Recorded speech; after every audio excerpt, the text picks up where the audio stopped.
College selection बहुत important चीज होती है भाई। उससे क्या होता है, आपके आने वाले सिर्फ 4 साल नहीं, उस 4 साल पे डिपेंड हुए बाकी का फ्यूचर भी डिपेंड होता है। ठीक है, तो कॉलेज सिलेक्शन में गलती मत करना। SC डिपार्टमेंट का 25 लाख के आसपास का एवरेज पैकेज है, IT का 20 लाख के आसपास है, ECE का 17-18 लाख के आसपास का एवरेज पैकेज, इलेक्ट्रिकल इंजीनियरिंग का आपका 15 लाख के आसपास का एवरेज पैकेज है, और ME मैकेनिकल EV 75,000 तक जाता है। अब अगर जनरल कैटेगरी का बच्चा NSUT के मेन कैंपस में मेन राउंड में जाना चाहता है तो उसे बायोटेक्नोलॉजी के लिए कम से कम 80,000 CRL रैंक लेके आना होगा। लाइब्रेरी का बहुत अच्छा है, 3 फ्लोर का है प्रॉपर। देखिए फर्स्ट ईयर में तो बच्चे लाइब्रेरी उतना यूज करेंगे नहीं, but second year, third year, final year में आपको लाइब्रेरी यूज करना पड़ता है। जब आपको प्लेसमेंट लेनी होती है उसके लिए आपको पढ़ाई करने के लिए शांत एरिया चाहिए होता है, लाइब्रेरी आपके लिए one of the best option रहता है। DTU का कैंपस लाइफ बहुत अच्छा है, वहां की पढ़ाई थोड़ी चिल है।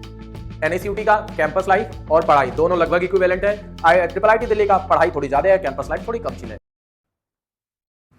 हेलो बच्चों, वेलकम बैक टू उड़ान विद्यापीठ। दिस इज योर अभिषेक भैया, और आज के वीडियो में हम बात करने वाले हैं NSUT के बारे में।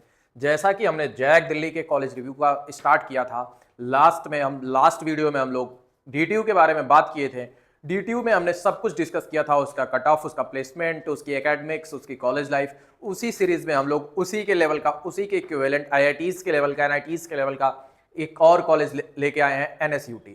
आज के वीडियो में हम बात करने वाले हैं NSUT के बारे में, NSUT के कैंपस लाइफ के बारे में, NSUT के प्लेसमेंट के बारे में, NSUT के कट ऑफ के बारे में, NSUT के कैंपस लाइफ के बारे में, वहाँ के अटेंडेंस क्राइटेरिया के बारे में, वहाँ के हॉस्टल लाइफ के बारे में, A to Z complete information of NSUT। हाँ, तो बिना टाइम वेस्ट किए आप चैनल को सब्सक्राइब कर दो। अरे सब्सक्राइब कर दो भाई, कहाँ जा रहे हो आप, बिना सब्सक्राइब किए वीडियो को देख लेते हो। और हाँ, स्किप मत करना क्योंकि बहुत ही इंपॉर्टेंट इंफॉर्मेशन आपके लिए इस वीडियो में हम लेके आए हैं। ठीक है, तो बिना टाइम वेस्ट किए हम शुरू करते हैं इसको। DTU जो हमारा कॉलेज है वो 1983 में बना हुआ था। 1983 में ये कॉलेज हमारा शुरू हुआ था। इसका जो रिकग्निशन है UGC और NAC से है, AICTE से अप्रूव्ड है। एफिलिएशन जो है यूनिवर्सिटी ऑफ दिल्ली से है। अब उसके बाद जो कैंपस है इसके पास मेन कैंपस द्वारिका में है। उसके बाद इसके अलावा 2 और कैंपस है जो पहले दूसरे कॉलेज के नाम से जाने जाते थे, बट अब NSUT के नाम से जाने जाते हैं। मेन कैंपस इसका जो द्वारिका में है 145 एकड़ का है। तो उस पॉइंट ऑफ व्यू से देखा जाए तो 145 एकड़ इज ह्यूज एनफ। दिल्ली में अगर कोई कॉलेज 100 एकड़ से ज्यादा का है तो मतलब काफी बड़ा है। ठीक है, उसके बाद फिर हम बात करने वाले हैं इस कॉलेज के फीस स्ट्रक्चर के बारे में। एक एक करके हम लोग सब कुछ डिस्कस करेंगे NSUT के बारे में। NSUT Netaji Subhash Chandra Bose technical university के, इसका जो फीस स्ट्रक्चर है वो 2.5 लाख के इर्द गिर्द ही रहते हैं। जो इनका फीस स्ट्रक्चर है फर्स्ट ईयर में 2,40,000, सेकंड ईयर के लिए 2,50,000, थर्ड ईयर के लिए 2,70,000 और फाइनल ईयर में 2,90,000। ये फीस ईयर वाइज दिल्ली के, जैसे आपने DTU में भी देखा था तो वहां भी हर साल 10,000 बढ़ रहा था, उसी तरह यहाँ पे भी इंक्रीमेंट होता है। दिल्ली के कॉलेज में थोड़ी थोड़ी फीस की इंक्रीमेंट हो रही है। हाँ, बट इनकी ROI इतनी अच्छी है कि ये सारे फीस कवर हो जाते हैं। इनकी जो ROI है, रिटर्न ऑफ इन्वेस्टमेंट, इतनी अच्छी है, वो सारे चीज कवर हो जाते हैं। अब बात करेंगे हम लोग एडमिशन और एलिजिबिलिटी क्राइटेरिया के बारे में। एडमिशन एलिजिबिलिटी क्राइटेरिया कि हाँ सर मेरा एडमिशन किस रैंक पे होगा। मेन बात तो वही है ना, कॉलेज हमें मिलेगा तो हम उसके बारे में देखें, अदरवाइज नहीं देखें। ठीक है, तो एग्जाम है JEE मेंस का। JEE मेंस 2025 हमें देना पड़ेगा अगर हमें DTU, NSUT या IIIT दिल्ली जैसे कॉलेज के एम कर रहे हैं तो। काउंसलिंग जैक दिल्ली का, जैक दिल्ली में वही सारे कॉलेज आए थे जो मैंने आपको बताया था। इसके बाद हम लोग IIIT दिल्ली को भी लेके आएंगे। और अगर आप कंपैरिजन चाहते हो DTU NSUT का तो वो भी हमारे कमेंट बॉक्स में बता देना, तो हम उस पर भी काम करेंगे। जनरल के लिए 60%, OBC के लिए 55%, SC ST के लिए 50%, डिफेंस में 55%, PWD में 50%। ये आपके 12 के परसेंटेज हैं, जितना आपको मिनिमम रिक्वायर्ड है। ये 12% है मिनिमम रिक्वायर्ड कॉलेज में एडमिशन पाने के लिए, इसके अलावा JEE मेंस के अलावा। उसके बाद फिर अब बात करेंगे रिजर्वेशन क्राइटेरिया वालों। सबसे बड़ा खेल तो यही होता है यार दिल्ली वालों के साथ, क्योंकि दिल्ली तो है छोटा सा बट वहां रिजर्वेशन बहुत बड़ा सा है, बहुत बड़ा। दिल्ली वाले बच्चों को 85% रिजर्वेशन मिलती है, आउटसाइड दिल्ली को 15% सीट। 85% सीट जो है वो दिल्ली वाले बच्चों के लिए रिजर्व की जाती है। उसके अलावा कुछ रिजर्वेशन पॉलिसी है जिसपे हम बात करेंगे, जैसे SC के लिए 15% सीटें, ST के लिए 7.5%, OBC के लिए 27%, EWS के लिए 10% और सब कैटेगरी डिफेंस में 5%, PWD में 5%। ये कैटेगरी वाइज सीटें रिजर्व की जाती हैं, ये रिजर्वेशन पॉलिसी है। ठीक है, उसके बाद फिर हम बात करेंगे NIRF डाटा के बारे में। NIRF क्या, यहाँ का NIRF क्या बोलता है, ये लोग NIRF ऐसा डाटा होता है जो गवर्नमेंट अपने रिकग्निशन के लिए, एफिलिएशन के लिए सबमिट करती है, कॉलेज गवर्नमेंट को सबमिट करती है। तो उसमें देख सकते हैं कि नंबर ऑफ स्टूडेंट, अगर आप 2019-20 की बात करें तो 19-20 में 93% लगभग इनका परसेंटेज प्लेसमेंट था। मीडियन सैलरी था इसका जो है 12 लाख के आसपास। वहीं 2021 की बात करें 73% प्लेसमेंट था, 13 लाख के आसपास इनका मीडियन सैलरी था और 16 लाख के आसपास इनका 2022 में मीडियन सैलरी था। जो लास्ट लेटेस्ट NIRF डाटा था वो 2022 तक इन्होंने अपने वेबसाइट पे डाल रखा था, तो हमें इतना मिला था। अब हम बात करने वाले हैं अवेलेबल वहां के सीट मैट्रिक्स के बारे में कि NSUT में कौन कौन सी ब्रांचेज हैं, कौन कौन से ब्रांचेज में कौन कौन सी सीट है। ठीक है, एक एक ब्रांच के बारे में डिस्कस करेंगे। आज से 3-4 साल पहले ये जितने गवर्नमेंट कॉलेज हुआ करते थे उसमें CS और IT के अलावा टेक में और कोई ब्रांच नहीं हुआ करती थी, बट जैसा कि चेंजेस देखने को मिल रहा है, लोगों का IT सेक्टर में इतनी जागरूकता जाने का इच्छा इतना बड़ा है, उस चक्कर में गवर्नमेंट कॉलेज भी कुछ नए सीट्स लेके आ गए हैं। 2017-18 तक यहाँ सिर्फ CS और IT ब्रांच हुआ करती थी, बट इस समय इनके पास भी CS रिलेटेड कई सारे ब्रांच हैं। अब हम बात करेंगे पहली ब्रांच इनके, इसमें कौन कौन सी ब्रांच अवेलेबल है। बायोटेक्नोलॉजी की 77 सीट दिल्ली वालों के लिए, 13 seats outside Delhi. Computer science and engineering के लिए 184 सीट दिल्ली वालों के लिए, आउटसाइड के लिए only and only 32 seat. Computer science engineering का AIML है, उसमें 123 सीट दिल्ली वालों के लिए, 21 outside Delhi. Computer science engineering का डाटा साइंस स्पेशलाइजेशन, ये दोनों स्पेशलाइजेशन है, उसमें 61 सीट जो आपके दिल्ली वालों के लिए हैं और 11 सीट्स आउटसाइड दिल्ली वालों के लिए। इलेक्ट्रिकल इंजीनियरिंग जो है 154 सीट दिल्ली वालों के लिए, 26 आउटसाइड दिल्ली के लिए। उसके बाद इलेक्ट्रॉनिक्स एंड कम्युनिकेशन में आपका 183 सीट दिल्ली वालों के लिए, 33 सीट आउटसाइड दिल्ली के लिए। उसके बाद इलेक्ट्रॉनिक्स में भी स्पेशलाइजेशन इंटरनेट ऑफ थिंग के नाम से इनके पास है, उसमें 61 सीट दिल्ली वालों के लिए, 11 seat outside Delhi. Information technology branch में 122 सीट दिल्ली वालों के लिए, 22 सीट आउटसाइड दिल्ली। उसके बाद इंफॉर्मेशन टेक्नोलॉजी में एक इनके पास नेटवर्क एंड इंफॉर्मेटिक्स सिक्योरिटी के नाम से स्पेशलाइजेशन है, उसमें 61 सीट दिल्ली वालों के लिए, 11 सीट आउटसाइड दिल्ली के लिए। इंस्ट्रूमेंटेशन एंड कंट्रोल इंजीनियरिंग में आपका 153 सीट दिल्ली वालों के लिए एंड 27 सीट्स आउटसाइड दिल्ली के लिए। मैथमेटिक्स एंड कंप्यूटिंग इंजीनियरिंग में 77 सीट दिल्ली वालों के लिए, 13 seats outside Delhi. Mechanical engineering में 183 सीट दिल्ली वालों के लिए एंड 33 सीट्स आउटसाइड दिल्ली। इसके अलावा यहाँ पे एक और ब्रांच है, वो mechanical production and automation engineering के नाम से है। ये टोटल यहाँ की ब्रांच है। अब इसमें अगर CS रिलेटेड ब्रांच देख लिया जाए तो 1 2 3, उसके बाद IT 4, मैथमेटिक्स 5 ब्रांचें ऐसी हैं जो आपकी CS रिलेटेड ब्रांचें हैं। उसके अलावा आपको इलेक्ट्रॉनिक्स में भी देखने को 2 ब्रांचेस मिल जाती हैं, तो आपको यहाँ टेक में काफी अच्छा ऑप्शन मिल जाता है। इसी वजह से NSUT का जो कोडिंग कल्चर है, जो वहां का लोकल एटमॉस्फेयर, कोडिंग का एटमॉस्फेयर है, बहुत अच्छा है, IIT के लेवल का ही है। इसीलिए इंडिया की टॉप कंपनीज, जैसे इंडिया ने वर्ल्ड की टॉप कंपनीज गूगल, माइक्रोसॉफ्ट जैसी बड़ी बड़ी कंपनियां भी यहाँ कैंपस विजिट पे आती हैं और हर साल बच्चों को पैकेज, बड़े बड़े पैकेज ऑफर करके जाती हैं। अब हम बात करेंगे इनके, ये तो जो सीट मैट्रिक्स हमने डिस्कस किया था ये हमारे मेन कैंपस द्वारिका का था। उसके बाद हम ईस्ट और वेस्ट कैंपस के बारे में बात कर लेंगे थोड़ा थोड़ा, बिना टाइम वेस्ट किए, क्योंकि वीडियो बहुत लंबा हो जाएगा। इसमें जो हमारा ईस्ट कैंपस में है उसमें CSC बिग डेटा एनालिस्ट में 61 सीट दिल्ली वालों के लिए, 11 आउटसाइड दिल्ली के लिए। उसके बाद फिर CSC IoT और इलेक्ट्रॉनिक्स एंड कम्युनिकेशन इंजीनियरिंग में स्पेशलाइजेशन, टोटल 244 सीट है, जिसमें से दिल्ली वालों के लिए, आउटसाइड दिल्ली वालों के लिए सिर्फ 44 सीट्स है। वहीं वेस्ट कैंपस की बात करेंगे तो वेस्ट कैंपस में हमारा टेक ब्रांच नहीं है, उसमें सिविल इंजीनियरिंग की 61 सीट, 11 सीट दिल्ली वालों के लिए, 61 सीट दिल्ली वालों के लिए, 11 सीट नॉन दिल्ली के लिए है। जियो इन्फॉर्मेटिक्स, इसमें दिल्ली वालों के लिए 62 सीट्स है, आउटसाइड दिल्ली के लिए 10 सीट है। मैकेनिकल इंजीनियरिंग एंड ये इलेक्ट्रिकल व्हीकल की मैकेनिकल इंजीनियरिंग स्पेशलाइजेशन है, जिसमें 61 सीट दिल्ली वालों के लिए, 11 सीट आउटसाइड दिल्ली के लिए। अब आप लोगों ने इस समय देखा होगा इलेक्ट्रिक व्हीकल का कितना क्रेज है, उस वजह से स्पेसिफिक ब्रांच आपका NSUT में चल रहा है इस समय, ठीक है। उसके बाद फिर हम बात करेंगे, अब बात करेंगे इनके प्लेसमेंट स्टैक की। सारे बच्चों को इसी का वेट होता है, सर कॉलेज का कट ऑफ क्या जा रहा है और प्लेसमेंट क्या जा रहा है। तो अब हम आ गए यहाँ के प्लेसमेंट पे। उसके पहले कुछ चीजों को हम आपको, बहुत इंपॉर्टेंट चीजें हैं जो आपको इस वीडियो में बता रहे हैं। देखो यार, आप लोग अभी पेपर दे रहे होगे, ठीक है, पेपर दो, लेकिन पेपर देने के साथ साथ आपका जितना जरूरी, जैसे एग्जाम में प्रिपरेशन होता है उतनी ही जरूरी काउंसलिंग होती है, उतना ही ज्यादा इंपॉर्टेंट कॉलेज सिलेक्शन होता है, ठीक है। तो कॉलेज सेलेक्ट करते टाइम भाई कभी भी जल्दबाजी मत करना और किसी के कहने से आप कॉलेज मत लेना, उस चीज को थोड़ा सा खुद से रिसर्च करो।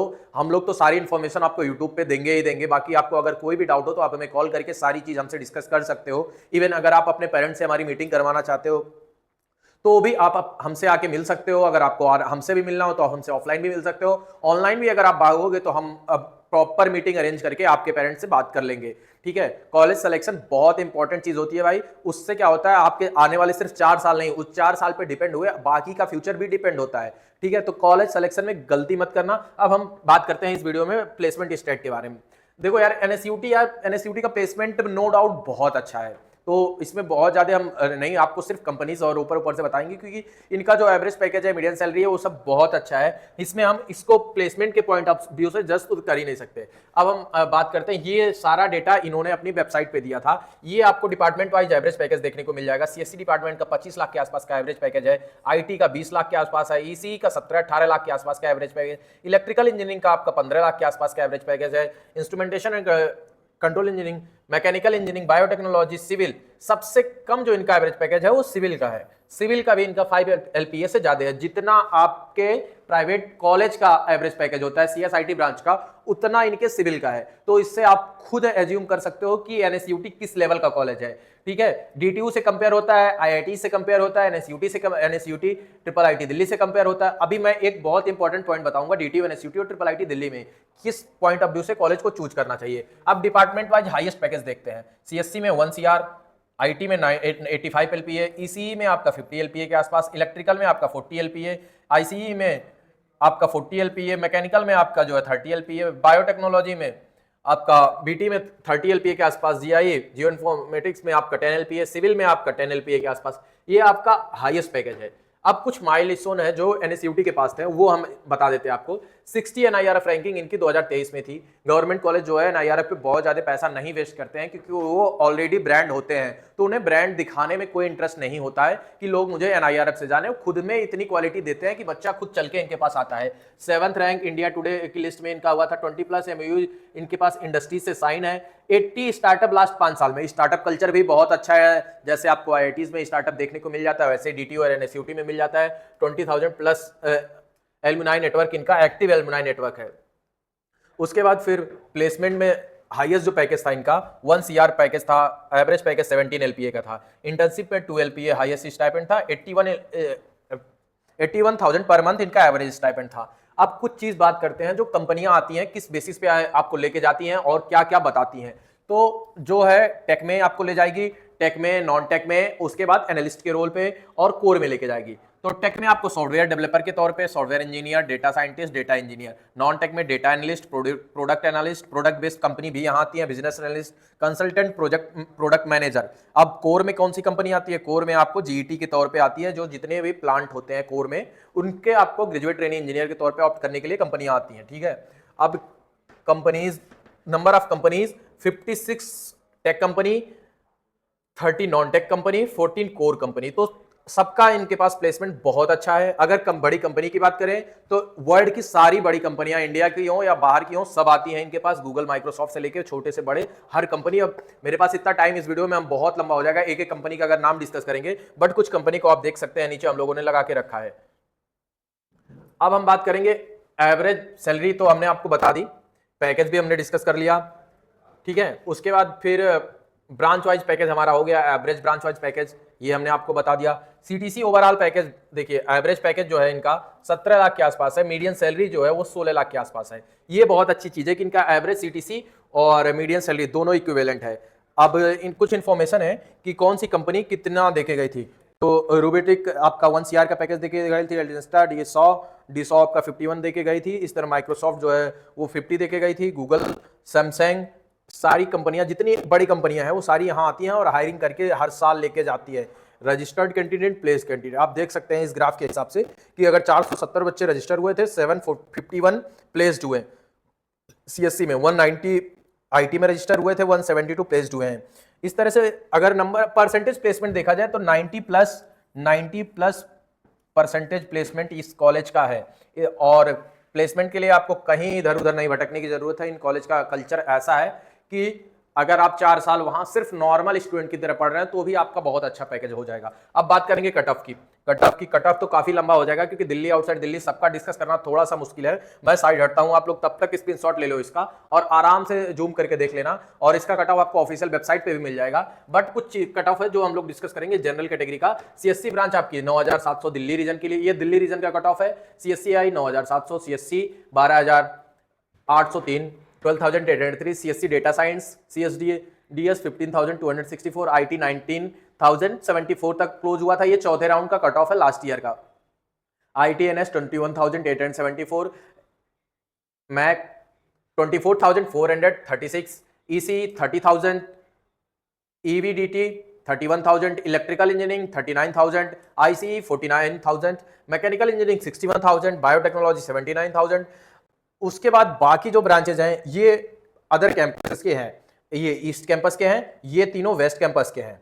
अब इसमें ईस्ट कैंपस में आपका सीएससीटी है 35,000 तक चला जाता है, सीआईओटी 39,000 तक जाता है, ईसी 47,000 तक जाता है। उसके अलावा अगर आपको सिविल इंजीनियरिंग 84,000 तक जाता है, जीआई 88,000 तक, और एमई मैकेनिकल ईवी 75,000 तक जाता है। अब अगर जनरल कैटेगरी का बच्चा एनएसयूटी के मेन कैंपस में मेन राउंड में जाना चाहता है तो उसे बायोटेक्नोलॉजी के लिए कम से कम 80,000 सीआरएल रैंक लेके आना होगा।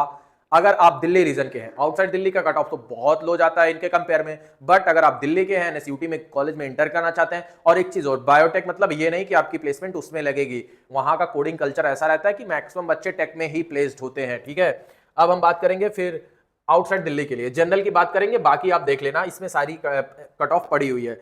अगर हम दिल्ली रीजन के एससी बच्चे की बात करें तो एससी कैटेगरी का बच्चा है तो 2.5 से 3 लाख रैंक तक इजिली अच्छे ब्रांच में जा सकता है, मतलब टेक रिलेटेड ब्रांच में, इलेक्ट्रिकल इलेक्ट्रॉनिक्स रिलेटेड ब्रांच तक आप आराम से जा सकता है। अगर आप बायोटेक्नोलॉजी में है तो आप 9 लाख 10 लाख तक आराम से बीटी ब्रांच आपको देखने को मिल जाएगी एससी कैटेगरी में, ठीक है। अब आउटसाइड दिल्ली रीजन में बात करेंगे तो सीएससीआई 7,000 तक, CSC 8,168, CSDS 8,757, IT branch 9,422, ITNS 10,632, MAC 10,680, EC 12,368, EVDT 12,959। ये जो कट ऑफ है चौथे राउंड का है कट ऑफ। इलेक्ट्रिकल इंजीनियरिंग 16,000 तक, आईसी 18,000, मैकेनिकल इंजीनियरिंग 22,000, बीटी 29,000। अब देख सकते हो ये बायोटेक्नोलॉजी ब्रांच जो दिल्ली के लिए कम से 80,000 पे जनरल के लिए मिल रही थी, वो आपको आउटसाइड दिल्ली के लिए सिर्फ 30,000 पे मिलेगी।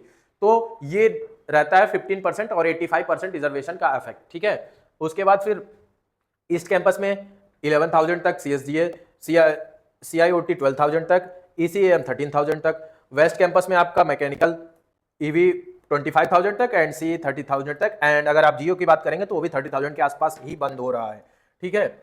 अब हम बात करेंगे हॉस्टल्स के बारे में यार, कुछ यहाँ के इंटरनल इंफॉर्मेशन के बारे में, जो कॉलेज के बारे में क्या क्या और अच्छा बनाता है, क्या क्या बेकार बनाता है, कुछ उसके प्रोज और कॉन्स पे बात करेंगे, ठीक है। और वीडियो को बहुत लंबा ना करते, जल्दी से हॉस्टल्स के बारे में बात कर रहे हैं। देखो यहाँ पे दोनों गर्ल्स और बॉयज हॉस्टल्स अवेलेबल है, 4 बॉयज हॉस्टल्स और 2 गर्ल्स हॉस्टल अवेलेबल है। गर्ल्स हॉस्टल जो है इनके पास सिंगल सीटर में नहीं है, ये ट्रिपल शेयर में है। इनके पास एसी और नॉन एसी दोनों तरह से हॉस्टल अवेलेबल है, बट उसका अलॉटमेंट कैसे होता है मैं आपको बताता हूँ। बॉयज हॉस्टल में आपके पास सिंगल डबल दोनों का ऑप्शन मिल जाएगा, अगर और हर हॉस्टल की जो कैपेसिटी है वो 276 की है। बॉयज हॉस्टल की जो सिंगल सीटर की फीस है वो 36,000 की है, डबल सीटर की 34,000। Girls hostel triple seater non AC 33,000, girls hostel 4 seater अगर एसी की बात करेंगे तो उसमें 33,000 plus 10,000 advance mess bill, sorry electricity bill, ठीक है, उसमें आपको। हाँ, बट एसी का हॉस्टल तभी अलॉट होगा जब आपकी मेरिट बहुत अच्छी रहेगी, आपके रैंक के बेसिस पे वो हॉस्टल एसी वाले अलॉट होते हैं। तो अगर आपको एसी वाला हॉस्टल चाहिए तो वहां जाके पढ़ाई करनी पड़ेगी, क्योंकि दिल्ली की चिलचिलाती गर्मी में भी आपको पता है बिना उसके तो नींद आने वाली नहीं है। तो अगर आपको एसी वाला हॉस्टल चाहिए तो उसके लिए पढ़ाई करनी पड़ेगी। गवर्नमेंट हॉस्टल कॉलेज में आपको एसी वाला हॉस्टल देखने को मिल रहा है, ये भी काफी बड़ी बात है, ठीक है। उसके बाद इनका जो 23,000 है ये मैथ्स एडवांस पर सेमेस्टर लगता है, ठीक है। उसके बाद गर्ल्स का ट्रिपल शेयर है, गर्ल्स के पास इस समय 4 हॉस्टल्स हैं, अलग अलग 4 बिल्डिंग्स है गर्ल्स, मतलब। और हॉस्टल अलॉटमेंट का जो तरीका होता है ना वो एनएसयूटी का डिस्टेंस बेसिस पे होता है कि आप जितने दूर के हो उतना जल्दी आपको हॉस्टल मिल जाएगा। अगर आप दिल्ली रीजन के रहने वाले हो तो आपको हॉस्टल मिलने में थोड़ी दिक्कत होती है, अगर हॉस्टल में जगह रहेगा तो आपको दिया जाएगा, अदरवाइज आपको नहीं दिया जाएगा, ठीक है। डिस्टेंस वाइज हॉस्टल बांटा जाता है। उसके बाद फिर यहाँ की फैसिलिटी की बात करेंगे तो यहाँ पे कैंटीन मिल जाएगा आपको, स्पोर्ट्स कॉम्प्लेक्स मिल जाएगा अच्छा खासा, शॉपिंग फैसिलिटी मिल जाएगा, नेशनल बैंक मिल जाएगा। उसके बाद मेडिकल हेल्प मिल जाएगा कॉलेज में, fully air condition and well equipment library इनका बहुत अच्छा है, 3 फ्लोर का है प्रॉपर। देखिए फर्स्ट ईयर में तो बच्चे लाइब्रेरी उतना यूज करेंगे नहीं, but second year third year final year में आपको लाइब्रेरी यूज करना पड़ता है। जब आपको प्लेसमेंट लेनी होती है उसके लिए आपको पढ़ाई करने के लिए शांत एरिया चाहिए होता है, लाइब्रेरी आपके लिए one of the best option रहता है, जहां आपको वाईफाई एसी सब एक साथ मिल जाएगा, ठीक है। उसके अलावा कॉलेज में हमारे पास फेस्ट होता है, फेस्ट पे 3 फेस्ट इनके पास, कल्चरल फेस्ट, टेक्निकल फेस्ट और स्पोर्ट फेस्ट। स्पोर्ट फेस्ट में आपका स्टूडेंट और टीचर सब लोग पार्टिसिपेट करते हैं। उसके अलावा एनएसयूटी का जो है मुख्य ये कल्चरल फेस्ट का नाम है, ये कुछ इमेजेस हैं जो आप देख सकते हो कॉलेज के कल्चरल फेस्ट के हैं, ठीक है। उसके बाद हाँ, जो पॉइंट मैंने बोला था डीटीयू एनएसयूटी और ट्रिपल आईटी दिल्ली में कुछ बातों को जो कॉमन है। देखो प्लेसमेंट तीनों जगह बहुत अच्छा है, डीटीयू का कैंपस लाइफ बहुत अच्छा है, वहां की पढ़ाई थोड़ी चिल है, NACUT का कैंपस लाइफ और पढ़ाई दोनों लगभग इक्विवेलेंट है। IIT दिल्ली का पढ़ाई थोड़ी ज्यादा है, कैंपस लाइफ थोड़ी कम चिल है। यही एक सिर्फ डिफरेंस है, अदरवाइज तीनों कॉलेज एक इक्विवेलेंट पे हैं। ठीक है, तो हम इस वीडियो को यहीं एंड करते हैं। और हाँ, आप चैनल को सब्सक्राइब कर देना यार, देख के चले जाते हो वीडियो को और लाइक नहीं करते हो, तो आप चैनल को सब्सक्राइब करके वीडियो को लाइक कर देना, बेल आइकन को दबाना मत भूलना। और अगर आपको काउंसलिंग में कोई भी प्रॉब्लम होती है तो डिस्क्रिप्शन में हमारा नंबर दिया हुआ है, डिस्क्रिप्शन के अलावा बोर्ड पे भी हमारा नंबर पूरे टाइम चल रहा है, आपको दिख रहा होगा, वो आप हमसे डायरेक्टली कनेक्ट कर सकते हो, व्हाट्सएप पे डायरेक्टली मैसेज कर सकते हो। और उसके अलावा व्हाट्सएप ग्रुप नीचे दिया गया है, आप उसको ज्वाइन कर लेना। व्हाट्सएप ग्रुप में हम कुछ इंपॉर्टेंट इंफॉर्मेशन होता है उसको तुरंत सर्कुलेट कर देते हैं। ठीक है, थैंक यू।